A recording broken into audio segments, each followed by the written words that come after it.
Hello everyone, आज हम पढ़ने वाले हैं अल्कोहल की केमिकल प्रॉपर्टीज को। पिछले लेक्चर में हमने इसकी फिजिकल प्रॉपर्टीज को कवर किया था। आज हम देखने वाले हैं इसकी केमिकल प्रॉपर्टीज को। तो आइए देखते हैं। On the basis of bond cleavage two type of chemical reaction. तो यहाँ पर हम देखते हैं जैसे ऑक्सीजन और हाइड्रोजन है। यहाँ पर अल्कोहल के अंदर क्या रहता है, एक एल्काइल ग्रुप रहता है। तो यहाँ पर जो है आर है, ये एल्काइल ग्रुप है, और यहाँ पर OH जो है एल्काइल ग्रुप के साथ में OH ग्रुप जुड़ा रहता है, तो इसको बोलते हैं हम अल्कोहल। अल्कोहल में देखते हैं तो यहाँ पर ऑक्सीजन और हाइड्रोजन के बीच में बॉन्ड रहता है। एक बॉन्ड ये रहता है और एक बॉन्ड रहता है इसमें ऑक्सीजन और कार्बन के बीच में। तो यहाँ पर जैसे एल्काइल ग्रुप है, तो एल्काइल ग्रुप में क्या होता है कि जैसे CH3 है, इसके साथ में OH जोड़ दिया, तो ये एल्काइल ग्रुप है। इसमें जो रहता है कार्बन रहता है, तो कार्बन के साथ में जुड़ा रहता है। जैसे इसको पूरा ओपन करके दिखाती हूँ, तो यहाँ पर जैसे ये हाइड्रोजन कार्बन के साथ में, तीनों हाइड्रोजन, और यहाँ पर बॉन्ड जो रहता है वो ऑक्सीजन और कार्बन के बीच में रहता है। तो यहाँ पर हम देख रहे हैं इस वाले बॉन्ड की बात कर रहे हैं, तो यहाँ पर कार्बन और ऑक्सीजन का बॉन्ड क्लीवेज होता है, या फिर ऑक्सीजन और हाइड्रोजन के बीच का जो बॉन्ड है वो क्लीवेज होता है। तो 2 टाइप की रहती है यहाँ पर रिएक्शन। तो इसमें देखते हैं तो on the basis of bond cleavage 2 type of chemical reaction, oxygen और हाइड्रोजन बॉन्ड क्लीवेज और ऑक्सीजन और कार्बन बॉन्ड क्लीवेज। तो इसमें देखेंगे हम जैसे हम रिएक्शन कराते हैं, तो यहाँ पर जो ऑक्सीजन और हाइड्रोजन, सबसे फर्स्ट में देख रहे हैं हम ऑक्सीजन और हाइड्रोजन बॉन्ड क्लीवेज को। तो यहाँ पर ये वाला बॉन्ड टूट रहा है, तो यहाँ पर देखते हैं कि हाइड्रोजन सब्स्टिट्यूशन और रिमूव्ड अस प्रोटॉन, तो यहाँ से सब्स्टिट्यूशन होगा तो हटेगा, या फिर यहाँ पर जो है प्रोटोनेशन कराते हैं हम, जैसे कि तो ये एक न्यूक्लियोफाइल की तरह एक्ट करता है। तो यहाँ पर अल्कोहल एक्ट अस न्यूक्लियोफाइल, न्यूक्लियोफाइल की तरह एक्ट कैसे करेगा, हम प्रोटोनेशन कराते हैं। समझते हैं इसको, यहाँ पर अच्छे से देखते हैं।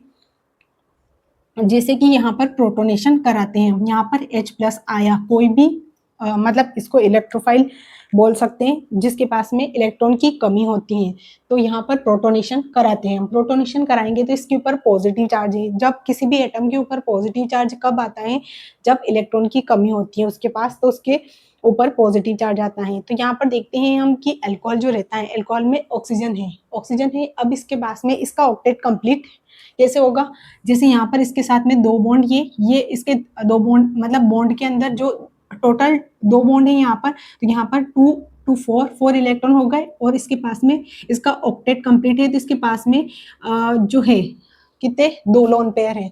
तो यहाँ पर देखते हैं हम, तो लोन पेयर के इलेक्ट्रॉन को डोनेट कर सकता है। ये एक मतलब न्यूक्लियोफाइल की तरह बिहेव करेगा। कैसे न्यूक्लियोफाइल, जैसे न्यूक्लियोफाइल किसको बोलते हैं, वैसे तो ज्यादातर जिसके ऊपर नेगेटिव चार्ज रहता है। तो यहाँ पर देखते हैं तो इसके पास में इलेक्ट्रॉन है, तो ये इलेक्ट्रॉन अपने इलेक्ट्रॉन को डोनेट कर सकता है। तो यहाँ पर ये हाइड्रोजन को अपने इलेक्ट्रॉन डोनेट करेगा, तो यहाँ पर इन इलेक्ट्रॉन को हाइड्रोजन को दिए, तो इसके ऊपर जो है पॉजिटिव चार्ज आ जाता है। तो यहाँ पर RO, अब इसके साथ में इसने बॉन्ड बना लिया, और यहाँ पर जो है हाइड्रोजन। तो अब देखते हैं हम यहाँ पर देखते हैं, तो जैसे कोई भी पॉजिटिव, जैसे कि जिसकी इलेक्ट्रोनेगेटिविटी कम होती है, तो उसके ऊपर अगर पॉजिटिव चार्ज आ जाता है तो कोई बात नहीं, आ सकता है, मतलब रह सकता है, वो स्टेबल है। बट लेकिन वैसे तो स्टेबल किसी के भी ऊपर चार्ज आता है तो स्टेबल नहीं रहता है, क्योंकि अगर कोई भी एटम है जिसके ऊपर चार्ज आ जाता है तो वो तो अनस्टेबल ही रहेगा। तो यहाँ पर हम देखते हैं कि जैसे ऑक्सीजन है, तो ऑक्सीजन के ऊपर इसने अपने लोन पेयर के इलेक्ट्रॉन को डोनेट किया है, तो ये एक मतलब इसकी इलेक्ट्रोनेगेटिविटी ज्यादा होती है, तो ये जो है इसके ऊपर अगर नेगेटिव चार्ज आता है तो वो स्टेबल रहता है। लेकिन अगर इसके ऊपर कोई भी इलेक्ट्रोनेगेटिव एटम के ऊपर पॉजिटिव चार्ज अगर आ जाता है तो वो हाईली अनस्टेबिलिटी को शो करता है। तो यहाँ पर एटम है ऑक्सीजन, और उसके ऊपर आ रहा है पॉजिटिव चार्ज, तो ये हाईली अनस्टेबल है। तो ये जो रहता है एक गुड लिविंग ग्रुप रहता है। OH2 जो रहता है, जैसे H2O, उसके ऊपर पॉजिटिव चार्ज है यहाँ पर ऑक्सीजन के ऊपर, तो ये एक गुड लिविंग ग्रुप रहता है। तो यहाँ पर हमने देखा कि कैसे ये न्यूक्लियोफाइल की तरह एक्ट करेगा, क्योंकि इसके पास जो है लोन पेयर के, ऑक्सीजन के लोन पेयर के इलेक्ट्रॉन है, ये इलेक्ट्रॉन को डोनेट कर सकता है, इसलिए ये न्यूक्लियोफाइल की तरह एक्ट करेगा। अब देखते हैं हम नेक्स्ट चीज को, या फिर सब्स्टिट्यूशन के थ्रू। तो यहाँ पर सब्स्टिट्यूशन अगर होता है तो भी यह एक न्यूक्लियोफाइल की तरह एक्ट करेगा। तो यहाँ पर नेक्स्ट देखते हैं हम, जैसे कि यहाँ पर ऑक्सीजन और कार्बन के बीच का बॉन्ड क्लीवेज हो रहा है, तो यहाँ पर क्या होगा कि जैसे इसका या फिर इसका मतलब क्लीवेज होगा तो सब्स्टिट्यूशन होगा ही सही, कोई मोर रिएक्टिव ग्रुप आ गया तो सब्स्टिट्यूशन होगा। तो यहाँ पर जैसे अल्कोहल जो है वो एक्ट करेगा इलेक्ट्रोफाइल की तरह। जैसे कार्बन के ऊपर यहाँ से बॉन्ड क्लीवेज होगा तो ऑक्सीजन की इलेक्ट्रोनेगेटिविटी ज्यादा होती है तो इसके ऊपर नेगेटिव चार्ज आएगा, और कार्बन के ऊपर पॉजिटिव चार्ज आएगा तो ये एक इलेक्ट्रोफाइल हो जाएगा। तो इसके पास इलेक्ट्रॉन की कमी हो जाएगी। कोई भी न्यूक्लियोफाइल इसके साथ में मोर रिएक्टिव जो रहेगा वो आके रिएक्शन कर लेगा, तो ये एक इलेक्ट्रोफाइल की तरह एक्ट करेगा। अब देखते हैं हम यहाँ पर रिएक्शन विथ मेटल्स। जैसे अगर बात करते हैं यहाँ पर केमिकल रिएक्शन वेयर ऑक्सीजन और हाइड्रोजन बॉन्ड क्लीवेज अकर, तो यहाँ पर ऑक्सीजन और हाइड्रोजन के बॉन्ड के बीच का बॉन्ड अगर क्लीवेज होता है तो यहाँ पर रिएक्शन कर रहे हैं मेटल के साथ में। देखते हैं इसको। तो यहाँ पर इंपॉर्टेंट नोट देख लेते हैं। Metals which are more reactive than hydrogen in electrochemical series can substitution और रिमूव हाइड्रोजन। तो यहाँ पर देखते हैं जैसे कि वो इलेक्ट्रोकेमिकल सीरीज रहती है जिसमें जैसे देखते हैं सोडियम, पोटेशियम, एल्यूमिनियम, आयरन वगैरह, ये मेटल जो रहती हैं ये हाइड्रोजन से ज्यादा रिएक्टिव होती हैं। लेकिन हाइड्रोजन के नीचे भी बहुत सारी मेटल्स आती हैं जिनकी रिएक्टिविटी बहुत ही कम रहती है। तो जैसे मोर रिएक्टिव मेटल्स की बात करते हैं तो वो सब्स्टिट्यूशन करा देती है। तो यहाँ पर जैसे कि सोडियम, पोटेशियम है तो अगर हाइड्रोजन का सब्स्टिट्यूशन करा देती है और मतलब इसके साथ में जुड़ जाती हैं। तो यहाँ पर देखते हैं जैसे एल्कोक्साइड आयन के साथ में जुड़ जाती हैं। तो यहाँ पर देखते हैं हम जैसे ये जो है copper, mercury, silver, platinum, gold, ये मेटल्स जो हैं इनकी रिएक्टिविटी जो है हाइड्रोजन से कम होती है। तो यहाँ पर क्या रहता है, ये सब्स्टिट्यूशन नहीं करा पाती है क्योंकि ये लेस रिएक्टिव रहती है। तो कैसे कराएगी, तो यहाँ पर इससे मोर रिएक्टिव मेटल्स आ जाती हैं तो उससे वो प्रोडक्ट बना देगी, बाकी जो लेस रिएक्टिव है वो नहीं करा पाएगी। तो यहाँ पर हमने देखा कि 2 टाइप की रिएक्शन होगी इसमें, carbon oxygen bond cleavage, oxygen और हाइड्रोजन बॉन्ड क्लीवेज। तो यहाँ पर एक देखा हमने कि अगर ऑक्सीजन और हाइड्रोजन बॉन्ड क्लीवेज होता है तो ये न्यूक्लियोफाइल की तरह एक्ट करेगा। अगर कार्बन और ऑक्सीजन के बीच का बॉन्ड क्लीवेज होगा तो ये इलेक्ट्रोफाइल की तरह बिहेव करेगा। तो यहाँ पर हमने जो है इन सब की रिएक्शन देखनी है। तो जैसे हम मेटल्स की रिएक्शन करा रहे हैं अब, तो क्या बनेगा प्रोडक्ट वो देखते हैं, इसको क्लीन करके देखेंगे। तो अब देखते हैं हम मेटल के साथ में अल्कोहल की रिएक्शन को। तो यहाँ पर देखते हैं हम, तो जैसे अल्कोहल है यहाँ पर इसके 2 मोल लिए हैं अल्कोहल के और इसकी रिएक्शन करा रहे हैं हम मेटल के साथ में। तो यहाँ पर क्या होगा कि यहाँ से जो है हाइड्रोजन रिमूव होगा और यहाँ पर जो है Na, जो जैसे कि यहाँ पर हाइड्रोजन से ज़्यादा रिएक्टिव मेटल है, मैंने वो ऑर्डर पहले बताया था कि जैसे लेस रिएक्टिव तो बता दी थी मैंने, तो वो उसका सब्स्टिट्यूशन नहीं कर पाएगी। जैसे कि आ गया गोल्ड, प्लेटिनम, मरकरी और कॉपर, ये मेटल अगर आ जाती हैं तो ये सिल्वर, तो ये इसका सब्स्टिट्यूशन नहीं कर पाएगी। लेकिन यहाँ पर जो है हाइड्रोजन से मोर रिएक्टिव मेटल है सोडियम, तो ये इसका सब्स्टिट्यूशन कर देगी और यहाँ पर जो क्या बनेगा, तो यहाँ पर हो जाएगा 2R। जैसे इसके 2 मोल इसके भी हैं तो यहाँ पर डायरेक्ट इसके जुड़ जाएंगे क्योंकि इसके पास वैलेंस इलेक्ट्रॉन 1 ही रहता है, इसकी वैलेंसी 1 ही रहती है। तो यहाँ पर जैसे इसके साथ में जुड़ जाएगा ये, तो O ऑक्सीजन ऐसा कैसा ही रहेगा, यहाँ पर से हाइड्रोजन रिमूव होगा। तो यहाँ पर कितने थे हाइड्रोजन, तो इसको निकाल दो बाहर, पहले H2 गैस रिलीज हो जाएगी बाहर और यहाँ पर जो है सोडियम एल्कोक्साइड बन जाएगा। तो यहाँ पर ये बन गया। तो इसमें हमने देखा, इसको थोड़ा पास ही लिख देते हैं इसके, तो यहाँ पर हाइड्रोजन गैस रिलीज होगी और सोडियम एल्कोक्साइड आयन बनेगा। देखते हैं नेक्स्ट। तो यहाँ पर देखेंगे हम, तो इसके हो जाएगा जैसे 2, इसमें इस रिंग के साथ में हाइड्रोजन रिमूव हो जाएगा यहाँ से ऑक्सीजन और इसके साथ में Na जुड़ जाएगा और हाइड्रोजन गैस रिलीज हो जाएगी बाहर। तो यहाँ पर बस इतना सही होगा, इसमें भी कुछ नहीं करना। तो यहाँ पर इसमें इसके साथ बैलेंस इलेक्ट्रॉन 3 होते हैं, तो यहाँ पर हमने 3 मोल लिए हैं इसके, ताकि बैलेंस हो जाए चीजें, इसलिए यहाँ पर इसके 3 मोल लिए हमने। तो यहाँ पर क्या होगा, जैसे C2H5 हो जाएगा और O इसके साथ में यहाँ पर जुड़ जाएगा एल्यूमिनियम, तो इसके 3 मोल थे और Al हो जाएगा इसके साथ में जुड़ जाएगा और यहाँ से गैस बाहर निकलेगी H2। तो बस कुछ नहीं करना है, मोर रिएक्टिव है तो ही सब्स्टिट्यूशन कराना, अगर लेस रिएक्टिव आ जाती है मेटल तो सब्स्टिट्यूशन नहीं होगा। हम acidity of alcohol due to cleavage of oxygen और hydrogen bond cleavage, remove of hydrogen, यहाँ से रिमूव अगर हाइड्रोजन होता है तो अल्कोहल एक्ट करता है एज ब्रोंस्टेट एसिड, ब्रोंस्टेट एसिड की तरह जो है एक्ट करेगा। यहाँ से अगर क्लीवेज के थ्रू ऑक्सीजन जो है oxygen hydrogen bond and remove of hydrogen, तो यहाँ पर जो है हाइड्रोजन अगर रिमूव होता है तो ये एल्कोहल एक्ट अस ब्रोंस्टेट एसिड की तरह एक्ट करेगा। नेक्स्ट देखते हैं, it's acidity depends upon the stability of alkoxide ion. Alkoxide ion किसको बोलते हैं, जैसे यहाँ से हाइड्रोजन निकल जाएगा तो RO, तो जैसे एल्काइल ग्रुप है उसके साथ में ऑक्सीजन जुड़ा हुआ है तो इसको बोलते हैं हम मतलब एल्कोक्साइड बोलते हैं। तो एल्कोक्साइड जो रहता है उसकी स्टेबिलिटी पर डिपेंड्स करता है, तो क्या, जैसे इसकी acidity depends upon alkoxide ion. तो due to presence of electron donating group, electron donating group की बात करते हैं तो जैसे कि CH3 एल्काइल ग्रुप, जैसे CH3 आ गया, तो ये जो है इलेक्ट्रॉन डोनेटिंग ग्रुप है, ये इलेक्ट्रॉन को डोनेट करेंगे, इनके पास इलेक्ट्रॉन की डेंसिटी जो है वो ज्यादा रहती है तो ये अपने इलेक्ट्रॉन को डोनेट करते हैं। तो यहाँ पर जैसे इलेक्ट्रॉन डोनेटिंग ग्रुप आ गए तो electron density cloud on oxygen atom increase, तो that's why polarization of alcohol decrease. तो यहाँ पर बात करते हैं जैसे 1 डिग्री 2 डिग्री और 3 डिग्री अल्कोहल है हमारे पास में, तो यहाँ पर बात करते हैं इसमें एक एल्काइल ग्रुप है, मतलब एक इलेक्ट्रॉन डोनेटिंग ग्रुप है, यहाँ पर 2 है और यहाँ पर 3 है, तो ये अपने इलेक्ट्रॉन को डोनेट करेंगे, मतलब इस तरफ धकेलेंगे इनको इस साइड में।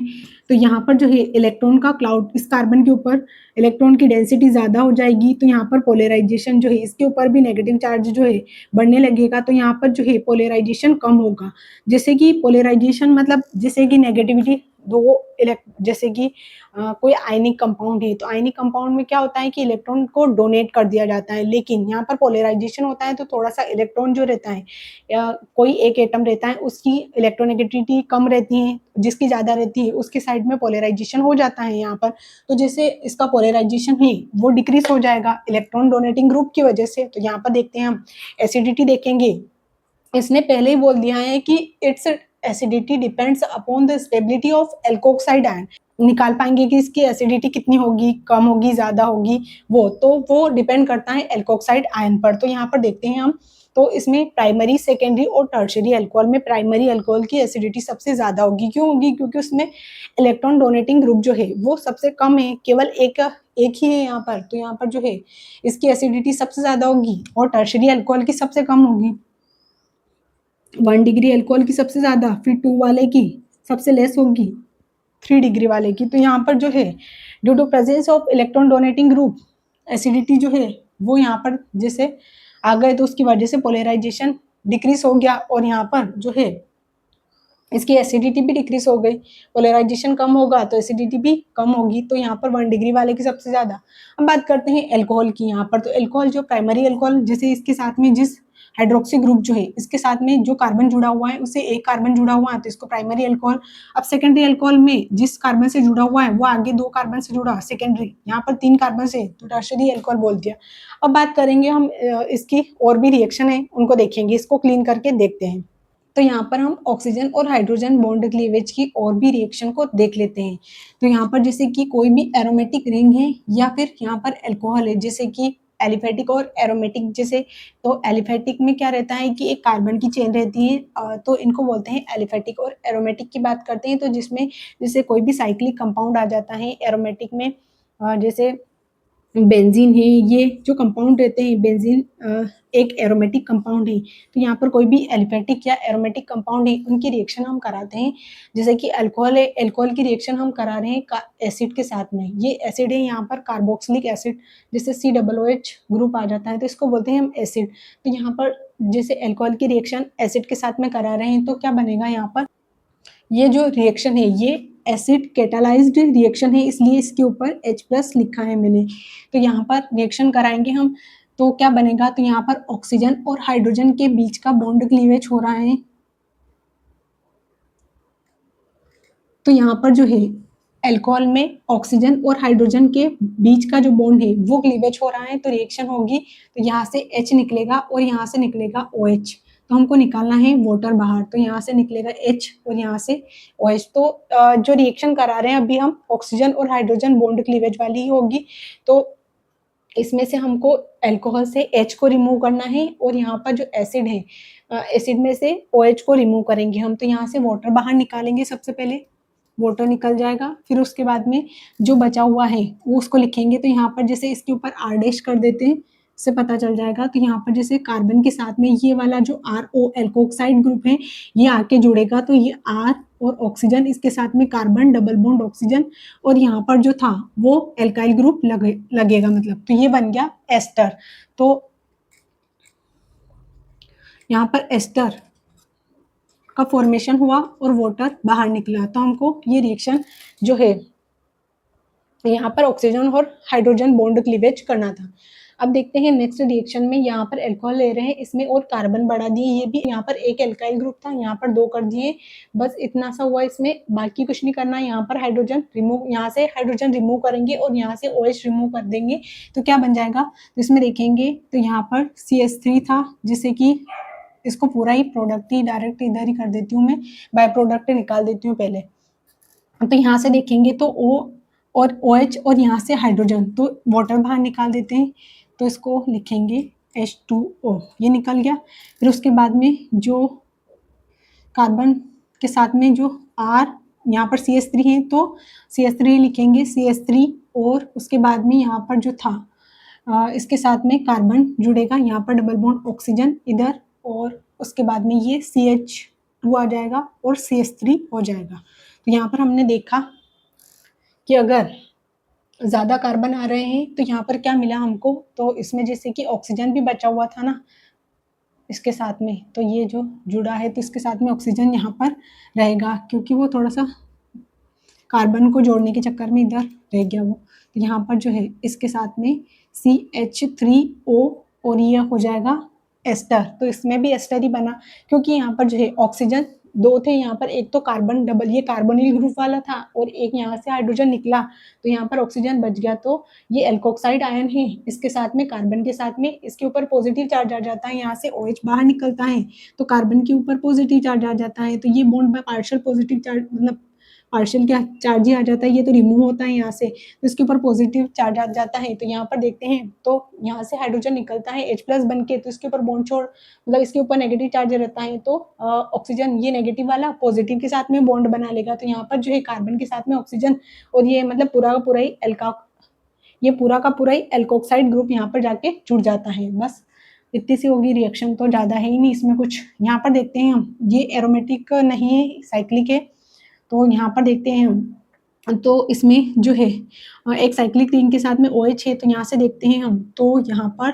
जो है यहाँ से हाइड्रोजन बाहर होगा, यहाँ से OH बाहर होगा, तो ये वाटर बन के निकलेगा। और यहाँ पर देखते हैं हम, तो इसमें जैसे कि ये रिंग है, इसके साथ में यहाँ पर जो है ऑक्सीजन है इसके साथ में, तो ये पूरा का पूरा किसके साथ में जुड़ जाएगा, इस रिंग के साथ में जुड़ेगा, तो यहाँ पर डबल बॉन्ड वाले यहाँ कार्बन के साथ में जुड़ जाएगा। तो ये कार्बन है, कार्बन के साथ में डबल बॉन्ड ऑक्सीजन है, इधर जो है एक रिंग है साइक्लिक रिंग, तो यहाँ पर कुछ इस टाइप से प्रोडक्ट बनेगा। इसको थोड़ा सा सही से लिखने में नहीं आ रहा है, यहाँ जगह नहीं है, तो इसको इधर ही लिखते हैं, थोड़ा आगे लिख देते हैं तो अच्छे से दिख जाएगा। तो यहाँ पर जो है ऐसे रहेगा, यहाँ से हाइड्रोजन बाहर निकला, ऑक्सीजन के ऊपर नेगेटिव चार्ज आया, तो यहाँ पर जो है इसके साथ में एक पॉजिटिव एटम आएगा, तो कार्बन के ऊपर पॉजिटिव चार्ज आया था, यहाँ से OH बाहर निकला था, वाटर बाहर निकला है ना, तो इसलिए तो यहाँ से अब इसके साथ में जो ऑक्सीजन जुड़ा हुआ था पहले से वो ऐसा का ऐसा ही रहेगा, और यहाँ पर जो है ये भी साइक्लिक रिंग थी वो भी जुड़ी हुई रहेगी, और वाटर बाहर निकल जाएगा। तो बस इतनी सी रिएक्शन थी, कुछ नहीं करना। हाइड्रोजन को बाहर निकालेंगे एल्कोहल वाले ग्रुप से, और एसिड वाले ग्रुप से OH को बाहर निकालेंगे, और यहाँ से वाटर बाहर निकलेगा, और जो प्रोडक्ट होगा वो एस्टर बन जाएगा। क्योंकि यहाँ पर देखते हैं हम, तो जैसे R एस्टर का फॉर्मूला क्या होता है, तो RCOOR होता है एस्टर। तो यहाँ पर जैसे ये 2 एल्काइल ग्रुप हैं, तो यहाँ पर कार्बन तो आएंगे ही सही, कार्बन भले ही जैसे कि साइक्लिक रिंग के कार्बन हो जाए, तो ये यहाँ पर जुड़ा हुआ, तो ये भी एक कार्बन ही है। कि अगर एस्टर समझ में नहीं आ रहा ग्रुप, तो उसको ऐसे देख सकते हैं, एल्काइल ग्रुप की जगह कार्बन आता है तो कार्बन के साथ में जुड़ेगा, या फिर यहाँ पर जैसे साइक्लिक रिंग है तो साइक्लिक रिंग के हर कोने पर एक कार्बन बैठा है, यहाँ पर एक कार्बन, यहाँ पर है, यहाँ पर है, यहाँ पर है, यहाँ पर है, यहाँ पर 6 कार्बन है इसमें। तो यहाँ पर देखते हैं तो इसके साथ में जुड़ रहा है, तो भी कार्बन के साथ में ही जुड़ रहा है। अगर कंफ्यूजन होता है एस्टर ग्रुप में, तो बाकी समझ में आ रहा है तो कोई बात नहीं। अब देखते हैं यहाँ पर alcohol and phenol react with carboxylic acid, acid chloride and acid anhydride, form ester. तो यहाँ पर देखते हैं हम, तो जैसे कि अल्कोहल की रिएक्शन कराते हैं या फिर फिनोल की रिएक्शन कराते हैं हम किसके साथ में, एसिड क्लोराइड, एसिड एनहाइड्राइड या कार्बोक्सिलिक एसिड के साथ में। कार्बोक्सिलिक एसिड में भी जैसे 2 ऑक्सीजन रहते हैं, तो यहाँ पर देखेंगे हम किस चीज का, तो यहाँ पर देखेंगे क्या फॉर्मेशन होता है, प्रोडक्ट क्या बनता है। तो जैसे एल्कोहल है या फिर एरोमेटिक रिंग कोई भी आ गई, उसके साथ में हम रिएक्शन करा रहे हैं। तो जैसे रिएक्शन कराएंगे तो यहाँ पर बॉन्ड क्लीवेज होगा, कैसे देखते हैं कौन सा बॉन्ड क्लीवेज होगा। अगर ये वाला बॉन्ड क्लीवेज करा देते हैं हम यहाँ पर, तो कार्बन के ऊपर पॉजिटिव और ऑक्सीजन के ऊपर नेगेटिव चार्ज आएगा, ये यहाँ पर पॉजिटिव चार्ज आ जाएगा, इसके ऊपर नेगेटिव। अब यहाँ से बॉन्ड क्लीवेज होगा ऑक्सीजन और हाइड्रोजन के बीच का, तो यहाँ से H+ बन के बाहर निकलेगा और इसके ऊपर नेगेटिव चार्ज आ जाएगा ऑक्सीजन के ऊपर, तो नेगेटिव वाला पॉजिटिव के साथ में जुड़ेगा और पॉजिटिव वाला नेगेटिव के साथ में। तो ऐसे रिएक्शन होगी, बना दो प्रोडक्ट, कुछ नहीं करना है इसमें, सिर्फ यहाँ पर पॉजिटिव वाले के साथ में जैसे RC, इसके O ये नेगेटिव था, इसके साथ में पॉजिटिव कार्बन जुड़ गया, ये वाला कार्बन इसके साथ डबल बॉन्ड तो था ही सही, एक फिनाइल ग्रुप था, तो ये हो गया एस्टर। अब देखते हैं और क्या बन सकता है इसमें। तो इसमें देखते हैं, तो यहाँ पर कार्बन ऑक्सीजन, ये 2 ऑक्सीजन तो थे, एक और एक, मतलब इसमें भी एस्टर का ही फॉर्मेशन होगा, क्योंकि जो है इसमें ये वाला ऑक्सीजन हाइड्रोजन, हाँ ठीक है, तो इसमें कार्बन के साथ में आके जुड़ा है हाइड्रोजन, तो इधर हाइड्रोजन जुड़ गया, फिर उसके बाद में कार्बन के साथ में नहीं, ऑक्सीजन के साथ में जुड़ा। इधर थोड़ी सी जगह कम है, लिखने में प्रॉब्लम हो रही है। यहाँ पर जो है इसमें ऑक्सीजन के साथ में जुड़ा है हाइड्रोजन, तो OH हो गया, फिर उसके बाद में कार्बन ऐसा वैसा ही था, इसके साथ में डबल बॉन्ड और यहाँ पर एक फिनाइल ग्रुप, तो ये हो जाएगा एसिड होगा, क्योंकि यहाँ पर जो है इसमें हाइड्रोजन है, तो ये एसिड होगा और ये एस्टर हो जाएगा। एस्टर में दोनों साइड एल्काइल ग्रुप रहते हैं और यहाँ पर जो है इसमें OH जुड़ा रहता है, तो मतलब ये एसिड है। और ये जो है इसको उल्टा लिखा है, या फिर इसको ऐसे भी लिख सकते हैं, वो थोड़ा मैंने ऐसे भी लिख सकते हैं, क्योंकि यहाँ पर बेंजीन के साथ में एक OH ग्रुप जुड़ा हुआ रहता है, तो उसको फिनोल बोलते हैं। अब इसके साथ में हमने जोड़ दिया कार्बोक्सिलिक एसिड, सैलिसिलिक एसिड। अब इसकी रिएक्शन करा रहे हैं एसिड एनहाइड्राइड के साथ में। एसिड एनहाइड्राइड किसको बोलते हैं, जब कार्बन के साथ में जैसे कार्बोनिल, 2 कार्बोनिल ग्रुप हैं और उनके साथ में दोनों कार्बन के साथ में एक ऑक्सीजन जुड़ा हुआ रहता है बीच में, तो इसको बोलते हैं हम एसिड एनहाइड्राइड। तो यहाँ पर देखते हैं हम इसकी रिएक्शन कराते हैं, तो सबसे पहले बॉन्ड क्लीवेज कराते हैं, तो यहाँ से ये वाला बॉन्ड क्लीवेज कराते हैं हम, और यहाँ से तो हमको पता ही है कि यहाँ से तो ये वाला ही बॉन्ड क्लीवेज होगा, क्योंकि यहाँ से ऑक्सीजन और हाइड्रोजन का होगा, तो हाइड्रोजन रिमूव होगा यहाँ से, तो इसके साथ में जुड़ जाएगा। तो इसको लिख देते हैं पहले, क्योंकि इसके साथ में अगर जुड़ेगा तो ये जो है ऑक्सीजन के साथ में, और यहाँ से जो है कार्बन था, इसके साथ में डबल बॉन्ड O और इधर R, तो ये हो गया, क्या हुआ, ये एसिड हो गया। अब नेक्स्ट और क्या बन रहा है इसमें, तो यहाँ पर बेंजीन रिंग के साथ में लगा देते हैं, जो बना है वो यहाँ पर सैलिसिलिक एसिड COOH, ऐसा वैसा ही रहेगा।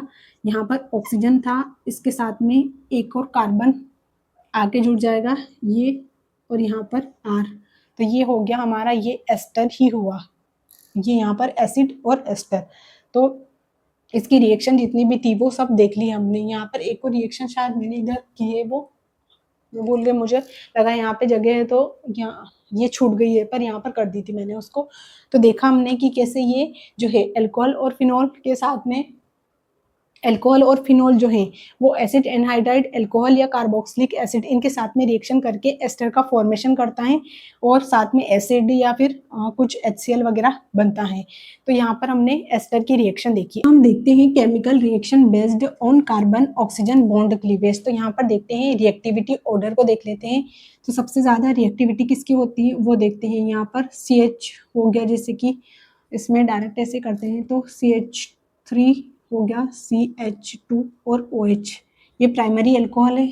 यहाँ पर 1 डिग्री अल्कोहल देखते हैं, तो यहाँ पर जैसे कि बॉन्ड क्लीवेज होगा, तो यहाँ पर जो है प्राइमरी अल्कोहल में और CH3 2 डिग्री और 3 डिग्री भी कर ही लेते हैं, जैसे कि यहाँ पर CH3 C, इसमें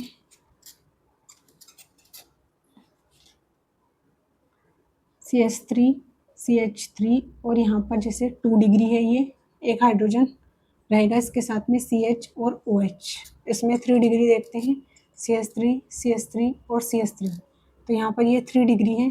3 डिग्री में देखते हैं, तो OH। तो यहाँ पर जो है किसकी रिएक्टिविटी ज़्यादा होगी, तो यहाँ पर 3 डिग्री वाले की रिएक्टिविटी, 3 डिग्री कार्बोकेटायन जो होगा वो सबसे ज़्यादा रिएक्टिव होगा। तो यहाँ से OH जो है बाहर निकलेगा, यहाँ से बॉन्ड क्लीवेज होगा तो OH बाहर निकलेगा। तो OH बाहर निकलेगा तो यहाँ से जैसे कि इसके ऊपर पॉजिटिव चार्ज आएगा और यहाँ पर इसके ऊपर आ जाएगा। तो यहाँ पर जो होगा 3 डिग्री वाला कार्बोकेटायन जो है उसकी रिएक्टिविटी सबसे ज़्यादा होगी। 3 डिग्री वाले कार्बोकेटायन की रिएक्टिविटी सबसे ज़्यादा होगी। तो यहाँ पर न्यूक्लियोफिलिक सब्स्टिट्यूशन रिएक्शन देखेंगे हम। यहाँ पर क्योंकि कार्बन और ऑक्सीजन का बॉन्ड क्लीवेज हो रहा है तो OH group substitution, OH group का सब्स्टिट्यूशन होगा।